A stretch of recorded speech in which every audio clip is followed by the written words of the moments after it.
ये question income expenditure का बहुत ही शानदार क्वेश्चन है। Income of Priyanka is increased by 15% and her expenditure is increased by 11 and saving by 16 find the ratio between expenditure and saving. क्या कहना चाह रहा है? प्रियंका की आय में 15% की वृद्धि हुई।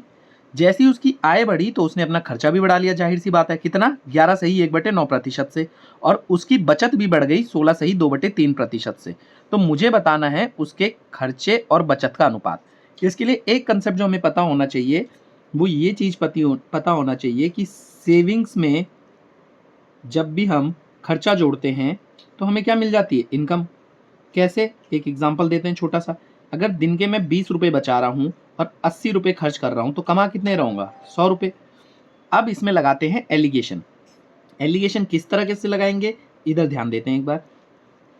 इधर लिखी मैंने सेविंग्स और यहां लिख दिया एक्सपेंडिचर। अब देखना सेविंग कितने से बढ़ गई। अब मेरे को एक चीज बताना, एलिगेशन 3 टाइप की चीजों में लगता है, जिसमें ये फर्स्ट, ये सेकंड और ये थर्ड। ये जो बीच में चीज आती है इन दोनों का मिक्सचर होता है। तो सेविंग और एक्सपेंडिचर से मिल गई तो इनकम बढ़ता है। तो इनकम हमारी कितनी परसेंट बढ़ गई है? उसकी 15%। तो क्या मैं इसको बीच में लिख सकता हूँ? 15% से इनकम बढ़ गई। सेविंग कितने से बोली उसने? सेविंग कितने से बढ़ गई है? सेविंग बढ़ गई 16/2/3%। अब इसको मिक्स फ्रैक्शन को एक प्रॉपर फ्रैक्शन में कैसे बदलते हैं? इसकी तो इससे होती है गुणा।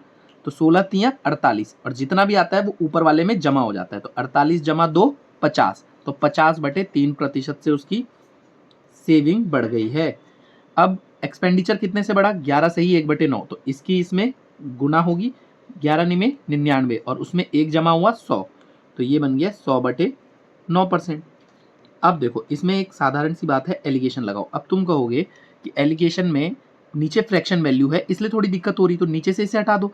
कैसे हटाते हैं? जो भी नीचे वैल्यू हो उसका एलसीएम ले लो। 3 और 9 का एलसीएम कितना होता है?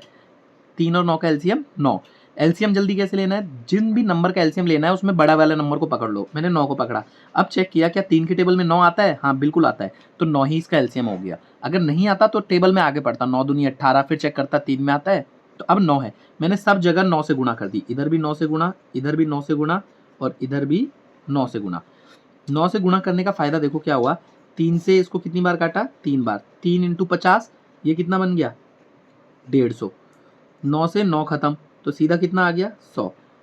और 15 में 135। ये है भाई सेविंग और इधर है एक्सपेंडिचर। अब देखो घटाने में आसानी होगी।